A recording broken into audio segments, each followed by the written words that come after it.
Hi అండి, అందరు ఎలా ఉన్నారు? నిన్నటి రికార్డింగ్లో బేతాళ్ జాన్ గారి గురించి తెలుసుకున్నాం కదా. ఆయన కవిగా ఎలా ఆంధ్ర క్రైస్తవ కీర్తనలో పాటలు రచించారు, ఆయన యేసయ్యను ఎలా తెలుసుకున్నారు, సువార్తను ఎలా అంగీకరించారు, ఎలా ఆసక్తి చూపించారు అనేది నిన్నటి రికార్డింగ్లో తెలుసుకున్నాం కదా.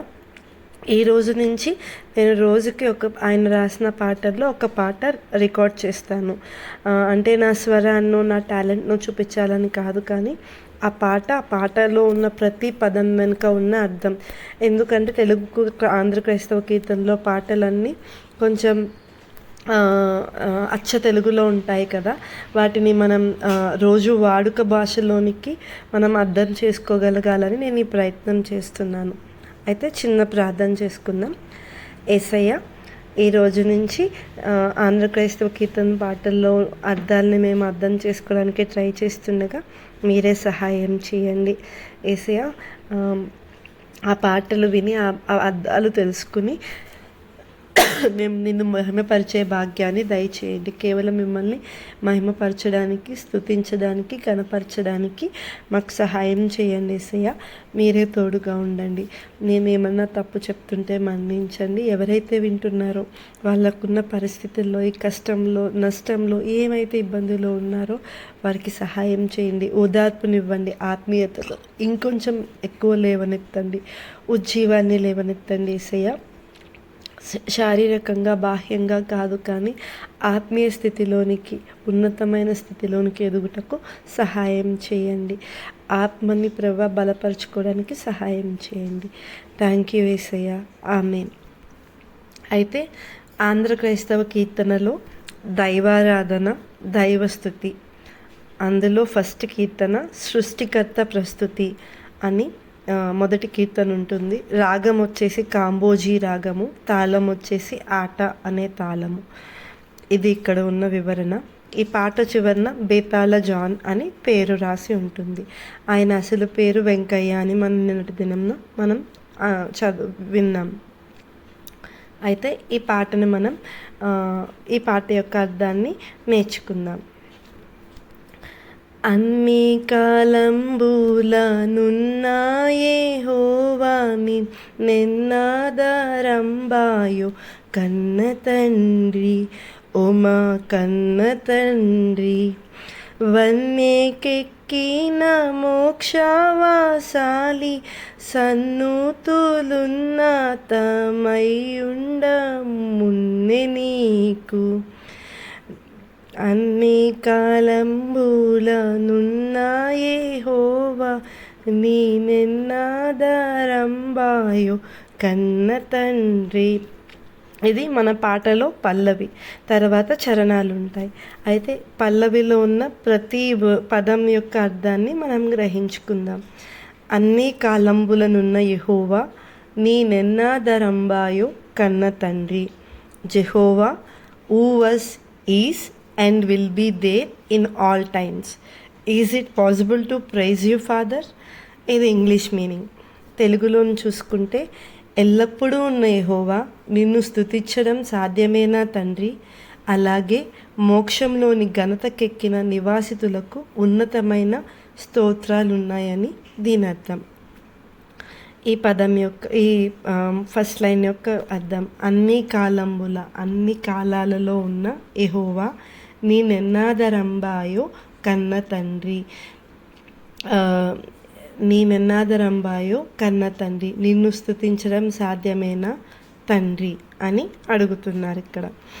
ఇంకా వన్నెకెక్కిన మోక్షవాసాలి, సన్నూతులున్నతమై యుండ మున్నె నీకు. You have the high praises అంటే ఉన్నతమైన సన్నుతులు, ఆఫ్ ద ఫేమ్డ్ వన్నెకెక్కిన అంటే ఫేమస్ అయిన, beings are residents of heaven అంటే మోక్షంలో ఉండేవాళ్ళు. మనం మనం మన పౌరత్వం పరలోకమందు ఉన్నది అని మనం కొత్త నిబంధన గ్రంథంలో పౌలు గారు రాసిన లెటర్స్లో చదువుకుంటాం కదా. అలాగా మోక్షంలోని ఘనతకెక్కిన నివాసితులకు ఉన్నతమైన స్తోత్రాలు అని చెప్తున్నారనమాట నెక్స్ట్ లైన్లో. వన్నేకెక్కిన అంటే ఆ, గొప్ప మంచి ఆ, మంచి ఆదరణ పొందిన ఘనత పొందిన మోక్షవాసాలి అంటే హెవెన్లో ఉన్నవాళ్ళు పరలోకంలో ఉన్నవాళ్ళు సన్నితులున్నతమై ఉండ ముందే నీకు వాళ్ళందరూ ఆ, అందరి ద్వారా ఉన్నతమైన సన్నితులు అందుకుంటున్నావు అని చెప్పి చెప్తున్నారు. నిన్ను ప్రకటన చేయ నిఖిల లోకములను బన్నుగా చేసిన బలుడవీవే. ఇది వచ్చేసి చరణం అండి. నిన్ను ప్రకటన చేయ నిఖిల లోకములను బన్నుగా చేసిన బలుడవీవే. You are the mighty one అంటే బలుడవు. ఊ క్రియేటెడ్ ఏమైతే నువ్వు క్రియేట్ చేసావో all the worlds to proclaim you. అన్నీ నువ్వు క్రియేట్ చేసిన ఈ ప్రపంచమంతా ఈ లోకమంతా నిన్ను ప్రకటన చేస్తుంది. అలా సృష్టించిన బలుడివి నీవే అని చెప్తుంది. నిన్ను ప్రకటించడానికి అన్ని లోకాలను సృష్టించిన బలమైన వాడవు నీవే. ఆయన దేవుణ్ణి ప్రకటించడానికి మన అన్ని లోకాలని మనల్ని సృష్టించిన దేవుడు ఆయనే. పరలోకాన్ని భూలోకాన్ని సృష్టించింది మన దేవాది దేవుడు. అంత బలమైన దేవుడు, అంత గొప్ప దేవుడు మన యేసయ్యే. మనం చిన్న చిన్న సమస్యలకే బలహీనం అయిపోతాం కదా, భయపడిపోతాం కదా. ఎందుకు? బలమైన దేవుడు మనకు తోడుగా ఉన్నాడు కదా, మనం భయపడకూడదు. ఉన్న లోకంబులను ఉడుగక కరుణ సంపన్నతతో నేలు ప్రభుడవీవే అంటే కరుణా సంపదతో లోకాలను నిరంతరం పరిపాలించే ప్రభువు నీవే. కరుణతో అంటే కరుణ అనేదాన్ని సంపదతో పోలుస్తున్నారనమాట. మన భూమి మీద సంపద అంటే ఏమనుకుంటారండి? డబ్బులు ఉండాలి, ఎసెట్ ఉండాలి, ప్రాపర్టీ ఉండాలి, హౌస్ ఉండాలి, ఇదే కదా సంపద. లేదా పొలం ఉండాలి, ల్యాండ్ ఉండాలి, ఇదంతా లోకంలో సంపదలు. కానీ కరుణ అనే సంపదతో దేవుడి దగ్గర కరుణ అనే సంపద ఉందంట. అది ఎప్పటికీ తరిగిపోదండి. మనం ఎన్ని తప్పులు చేసినా, మనం ఎంత దుర్మార్గులమైనా, ఎలాంటి వారమైనా మనం క్షమించు తండ్రి అని ఆయన దగ్గరికి వెళ్ళగానే ఆయన కరుణిస్తాడు. కరుణతో మనల్ని హక్కరకు చేర్చుకుంటాడు, హృదయానికి హత్తుకుంటాడు. ఆ సంపదతోనే లోకాలను నిరంతరం అసలు గ్యాపే లేకుండా లోకాలన్నిటినీ పరిపాలించే ప్రభువు నీవే. అలా అన్ని లోకాలని పరిపాలించే ఆయన ప్రభువు అన్నమాట. అంటే you are the ruler of those worlds who rule those worlds with riches of mercy so that those worlds are not emaciated. అంటే విడిచిపెట్టబడలేదు, అవేమీ ఎలోన్ అయిపోలేదు, పాడైపోలేదు. ఎందుకంటే నిరంతరం కరుణా సంపత్తో మన తండ్రి మనల్ని కాపాడుతూ ఉన్నాడు. కాబట్టి మనకి ఎటువంటి ఇబ్బంది రాలేదు. అలాగే అన్ని జీవుల నిరిగి ఆహారమిచ్చుచునున్న సర్వజ్ఞుండవు నీవే. అన్ని జీవులను తెలిసి వారికి ఆహారం ఇచ్చే సర్వజ్ఞానివి నీవే. మనుషులమైన మనకైతే నోరుంది, చేతులు ఉన్నాయి, కాళ్ళు ఉన్నాయి, నోటితో మాట్లాడతాం, చేతితో తీసుకుంటాం, కాళ్ళతో వెళ్ళాలన్న చోటుకు వెళ్తాం, ఏదో ఒక రకంగా ఆహారాన్ని సంపాదించుకుంటాం తినడానికి. మనము ఒక రకమైన జీవులమే, మానవ జీవులం మనం.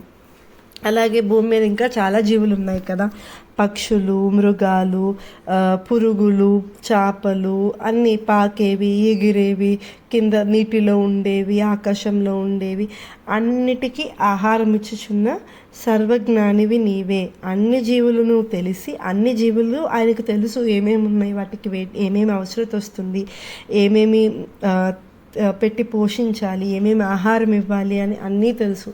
అన్నిటినీ తెలుసుకుని వాటికి ఆహారం ఇచ్చి సర్వజ్ఞానివి నీవే అని చెప్తున్నారు. అంటే you are all knowing, omniscient to know all the living and provide for them. All knowing and omniscient to know all the living and provide for them. అంటే సర్వజ్ఞుడవు, నీకు అన్నీ తెలుసు, నువ్వు అందరి గురించి ఆలోచించేవాడివి, భూమి మీద జీవించే ప్రతి దాన్ని పోషించేవాడివి అని చెప్తున్నారు. ఇదంతా ఎంత చక్కగా రాశారో కదండి జాన్ గారు. ఎన్న సఖ్యముగాక ఉన్న లక్షణముల సన్నుతించుటకు నే జాలుదునా, లెక్కలేనన్ని లక్షణాలను స్తుతించడానికి నేను సరిపోతానా. అంటే ఎన్న సఖ్యము కాక అంటే లెక్కలేనన్ని ఉన్న లక్షణములు, ఆ లెక్కలేనన్ని లక్షణాలు ఉన్నాయంట దేవునిలో. అవి సన్నుతించుట కంటే స్తుతించడానికి నే జాలుదునా అంటే నేను సరిపోతానా? దేవునిలో ఉన్న లక్షణాలను వివరించడానికి, ప్రైజ్ చేయడానికి నేను సరిపోతానా, నేను తూగుతానా అని జాన్ గారు అంటున్నారు. am I enough or qualified to praise your countless attributes? నీకున్న లెక్కలేనన్ని లక్షణాలను, కౌంట్లెస్ యాట్రిబ్యూట్స్ని నేను ప్రైజ్ చేయడానికి నేను క్వాలిఫైడా, అసలు నేను డిజర్వ్ చేస్తానా అని క్వశ్చన్ చేసుకుంటున్నారు. మనందరికీ కూడా ఆ క్వశ్చన్ వర్తిస్తుంది. అసలు మనం గుర్తుపెట్టుకోవడం కూడా అసాధ్యమైపోతుంది కదండి. అసలు దేవుడు మనకి అందనివాడు, అంతు చిక్కనివాడు. అసలు ఎన్ని గొప్ప కార్యాలు మనం పడుకుని లేస్తున్నాము, తింటున్నాము, పనులు చేసుకుంటున్నామంటే మన కోసం దేవుడు ఎంత పని చేస్తున్నాడో, ఎన్ని ప్రాసెస్ చేస్తున్నాడో. నాకు కావాల్సిన టైంకి నీళ్ళు ఇస్తున్నాడు, ఆహారం ఇస్తున్నాడు, గాలిని ఇస్తున్నాడు, వెలుతురుని ఇస్తున్నాడు. ఏ ఒక్కరికి ఏమీ లోటు రానివ్వకుండా భూమి మీద ఉన్న వారందరినీ ఒక్క రీతిగా, నీతిమంతుల మీదను అనీతిమంతుల మీదను కూడా ఆయన కృప ఎప్పుడూ కుమ్మరిస్తూనే ఉన్నాడు. ఇది మొదటి చరణం అండి. ఇప్పుడు రెండవ చరణానికి వచ్చేసరికి పుట్టింప నీవనుచు, పోషింప నీవనుచు, గిట్టింప నీవంచు కీర్తింతును. పుట్టించడానికి, పోషించడానికి మరియు గిట్టించడానికి అంటే నశింపజేయడానికి నీవే కారణమని నేను కీర్తిస్తాను. అంటే దేవుడే బిగినింగ్ అండ్ ద ఎండ్. సింపుల్గా చెప్పాలంటే you are the beginning, you are the end. నువ్వే పుట్టించాలి, నువ్వే పోషించాలి, నువ్వే నశింపజేయాలి, అన్నిటికీ నువ్వే కారణం. ఏదైనా కానీ నేను మాత్రం నిన్నే కీర్తిస్తానని చెప్పి మనం దేవునికి ఎప్పుడు అనుకోవాలి. I will praise you as the one that is responsible for birth, sustenance and death. మన బర్త్కి, మనల్ని సస్టైన్ చేయడానికి, మన డెత్కి కూడా రీజన్. అన్నీ ఆయనే పట్టించుకుంటున్నారు. అట్టి పనికి మాలినట్టి మానవుల చేపట్టి రక్షింప బాధ్యుండవంచు. అటువంటి పనికిరాని మానవులను చేపట్టి రక్షించే బాధ్యత వహించేవాడివని.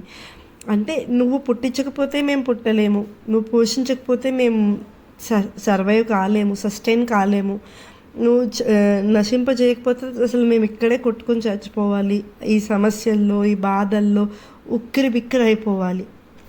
అలాంటి పనికిరాని మానవులం మేము.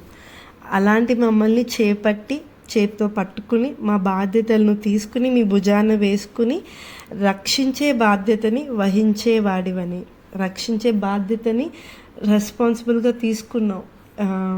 దాన్ని ఏమనాలి, అంగీకరించావు, మమ్మల్ని నీ బిడ్డలుగా, నీ బాధ్యతగా అంగీకరించావు అని చెప్తున్నారు. As the one who is responsible for saving the worthless humans by holding their hand. మన చేతులు పట్టుకుని రక్షించే బాధ్యతని యేసయ్య తీసుకున్నారు. దట్టమైన కృపను దరిచేర్చ నాకిచ్చి పట్టై నిలిచియుండు ప్రభుడవంచు. దట్టమైన కృపను దరిచేర్చ నాకిచ్చి పట్టై నిలిచియుండు ప్రభుడవంచు. నాకు దట్టమైన కృపను ఇచ్చి నా ఆశ్రయము నిలబడి ఉండే ప్రభువని, నా ఆశ్రయము నిలబడి ఉండే ప్రభువని. అంటే ఆయన కృపనిచ్చి మనకు ఆశ్రయంగా, మన తరపున మనకు తోడుగా నిలబడి ఉన్నారనమాట మన ప్రభువు. ఆయనే ఆశ్రయము, ఆయనే దుర్గము, ఆయనే సమస్తమై ఉన్నారు. As the Lord who gives so much grace to draw me near and stand as my refuge. చాలా కృపనిచ్చేసి ఆయనకి దగ్గరగా చేర్చుకొని మనకి ఒక రిఫ్యూజ్ లాగా, మనకి దుర్గం లాగా మనతో యేసయ్య ఉన్నారు. అది చెప్తున్నారు. గట్టడచే గడముట్టుదనుక నా పట్టు కొలది నిన్ను ప్రస్తుతింతు. ఒక ఆచారం వలె నా అంతం గడముట్టు వరకు నా పట్టుదలతో నిన్ను స్తుతిస్తాను. అంటే ఒక ఆచారం ఇక్కడ ఆచారం అంటే మళ్ళీ తప్పు అయిపోతుంది. ఆచారం కాదు, హృదయపూర్వకంగా మనస్ఫూర్తిగా అంగీకరించి నా అంతం వరకు, నా ఎండింగ్ వరకు నేను చివరిగా ఎప్పుడైతే కడముడతానో అంటే ఈ భూమిని వదిలేసి నా ఈ జర్నీని నేను ఇక్కడ టెంపరీగా ఉండడానికి స్టే చేయడానికి వచ్చాను కదా, ఎప్పుడైతే ఇక్కడ నేను వెకేట్ చేసేసి వెళ్ళిపోతానో ఆ టైం వరకు పట్టుదలతో నిన్ను స్తుతిస్తాను, పట్టు విడవకుండా నిన్ను స్తుతిస్తాను అని చెప్తున్నారు. అంటే యాజ్ ఏ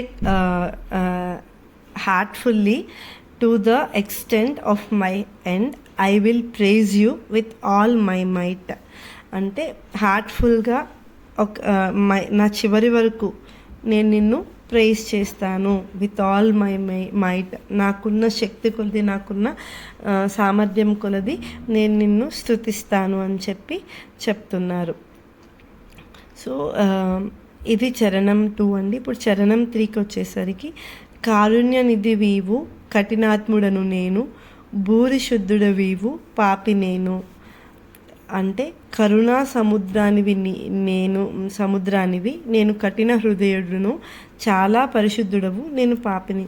కరుణా సముద్రానివి అంటే సముద్రంలో వాటర్ మనం ఎంత ఖాళీ చేసినా, ఎంత తోడేసినా వాటర్ తక్కువ అవుతుందా అండి? అసలు వాటర్ వస్తూనే ఉంటుంది. దేవుని కరుణ కూడా అంతే, తరగదు, ఎప్పటికీ తరగదు.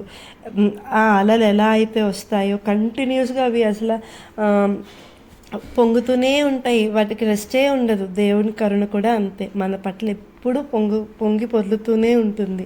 కానీ మనము కఠిన హృదయులము. అందుకే ఇక్కడ కవి గారు అంటున్నారు, కరుణా సముద్రానివి నేను కఠిన హృదయుడిని, కారుణ్యానిధి వీవు కఠినాత్ముడను నేను, చాలా పరిశుద్ధుడు నీవు నేను పాపిని, భూరి పరిశుద్ధుడవీవు పాపి నేను. నువ్వు చాలా పరిశుద్ధుడు, అసలు దాన్ని వర్ణించడానికి కూడా నా దగ్గర మాట లేదు, అంత పరిశుద్ధుడు, నేను మాత్రం పాపిని అని చెప్తున్నారు. You are a wealth of mercy, I have a hardened heart, you are very holy, I am a sinner. Wealth of mercy and I have a hardened heart, you are very holy, I am a sinner. మనం పాపులము కానీ మన దేవుడు పరిశుద్ధుడు. ఇంకా సారభాగ్యుడవీవు జగతిలో నాకన్నా దారిద్రుడే లేడు తరచి చూడ. అన్ని భాగ్యాలు కలవాడివి నీవే, ఈ ప్రపంచంలో నాకంటే దరిద్రుడు లేడు. ఇక్కడ మళ్ళీ భాగ్యాలు అనేసరికి రిచెస్ ఆఫ్ దిస్ వరల్డ్ అని అనుకోకూడదు. మనం ఈ లోకంలో అన్ని రకాల భాగ్యాలు, ఈ లోకపరంగా భాగ్యాలు ఉన్నవాడు కూడా అసలు సంతృప్తిగా సమాధానంతో నిద్రపోయింది లేదు, తినింది లేదు, పనుకున్నది లేదు. మనం దరిద్రులం, ఈ లోకపు భాగ్యాలను కలిగి ఉన్న గొప్ప దరిద్రులం అన్నమాట. కానీ మన దేవుడు అన్ని భాగ్యాలు కలిగినవాడు, కరుణున్నవాడు, జాలి ఉన్నవాడు, దయ ఉన్నవాడు, మంచితనం ఉన్నవాడు, ప్రేమ ఉన్నవాడు, విశ్వాసం ఉన్నవాడు, దీర్ఘశాంతం ఉన్నవాడు, అన్నీ ఉన్నవాడు. ఈ అన్ని భాగ్యాలు కలిగినవాడు మన యేసయ్య. ఈ ప్రపంచంలో నాకంటే దరిద్రుడే లేడు. అవును, మనకంటే దరిద్రులే లేరు. మనం పడుకుని లేచి పనుకుని లేచింది మొదలుకొని మనం చాలా పాటుపడుతూ ఉంటాం, చాలా రకాల పనులు చేస్తాం. ఈ భూమి మీద మన దేహాన్ని పోషించుకోవడానికి, మన జీవితాన్ని సాగించుకోవడానికి తాపత్రయపడుతూనే ఉంటాం. కానీ మన ఆత్మని పోషించే పనిలో మనం ఎప్పుడు వెనకడుగేస్తూనే ఉంటాం. మన ఆత్మను ఎప్పుడైతే మనం సరైన రీతిగా పోషిస్తామో అప్పుడు మనం కూడా దేవుని వలె భాగ్యులం అవుతాం, కానీ దరిద్రులం అవ్వం.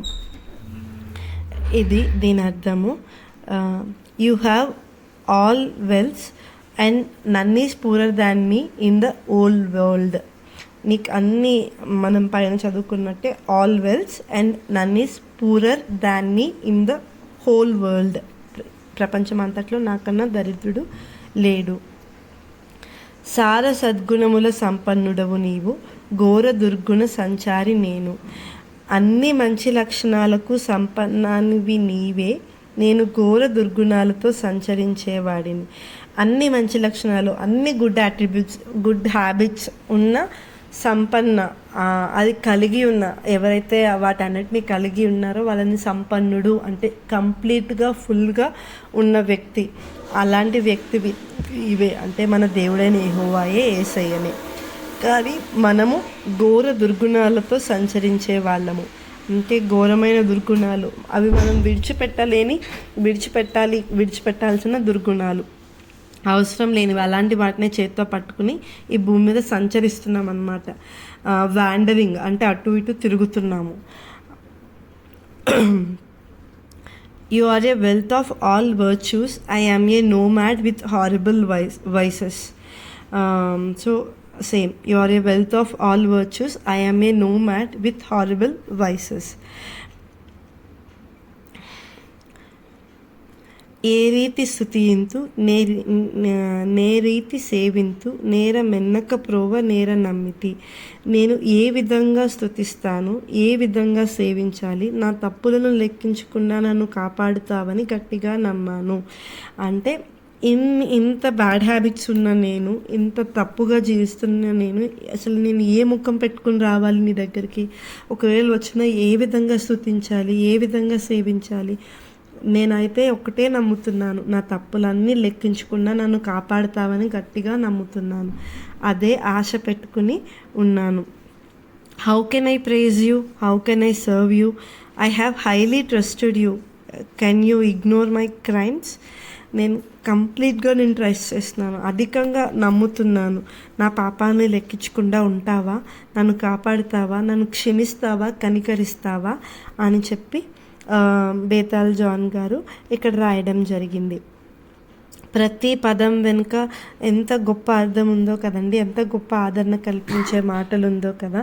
మన దేవుడు నిజంగా సర్వసంపన్నుడు, అన్నీ ఉన్నవాడు, ఓమ్నిసియంట్, మనల్ని నిత్యం పోషించేవాడు, పుట్టించేవాడు, మనల్ని పోషించేవాడు, మన గురించి ఆది అంతం ఎరిగినవాడు. మన దేవుడు అన్ని రకాలుగా అన్ని కాలాల్లో మనతోనే ఉండి మనల్ని కాపాడుతూ మనల్ని రక్షించుకుంటున్న దేవుడు. అలాంటి దేవుడికి మనం ఎప్పుడూ స్తుతించాలి, ఆయనని ఘనపరచాలి. మనం ఏ పని చేసినా, ఏ పని తలపట్టినా, ఏం ఆలోచన చేసినా ఆయనకు మహిమకరంగానే ఉండాలి. మన స్వార్థం కోసమో మన స్వప్రయోజనం కోసమో కాకుండా నిస్వార్థంగా దేవుని నీతి కోసం మనం ప్రయాసపడాలి. ఈ పాటలో బేతాళ్ జాన్ గారు ఈ విషయాల్ని మనకి తెలియచేశారు. అందరికీ అర్థమై ఉంటుందని ఆశిస్తున్నాను. చిన్న ప్రార్థన చేసుకుందాం. పరిశుద్ధుడా యేసయ్య, ఎంత గొప్ప పాటను మాకు పరిచయం చేసావు యేసయ్య. నిజం యేసయ్య, మేము పనికి మాలిన మానవులము, భూమి మీద జీవిస్తున్న అత్యంత దరిద్రులము ప్రభా తండ్రి, ఏమీ సంపాదించుకోలేని దరిద్రులము ప్రభా. నువ్వైతే అన్నీ కలిగిన భాగ్యుడవు కదా ప్రభా తండ్రి, కరుణా సన్నిధివి కదా ప్రభా తండ్రి. మేమైతే హృదయంలో కఠినాత్మలం కదా ప్రభా తండ్రి. మమ్మల్ని కనికరించండి యేసయ్య, మాకు సహాయం చేయండి. మా బాధల్లో ఇబ్బందుల్లో తోడుగా ఉండండి. నువ్వే హెచ్చింపబడాలి, మేము తగ్గి ఉండాలి. ఏ పని చేసినాను నీ నామఘనత కొరకే, నీ మహిమ కొరకే మేము చేయగలగాలి. సహాయం చేయండి యేసయ్య, మా జీవితాల్లో మార్పు తీసుకురండి. మీరే తోడుగా ఉండండి. మా యొక్క చిన్ని ప్రయత్నంలో మీరు తోడుగా ఉండి సహాయం చేయండి యేసయ్య. నా యొక్క చిన్ని ప్రార్థనని నీ సన్నిధికి అప్పగిస్తున్నాను తండ్రి. ఆమేన్.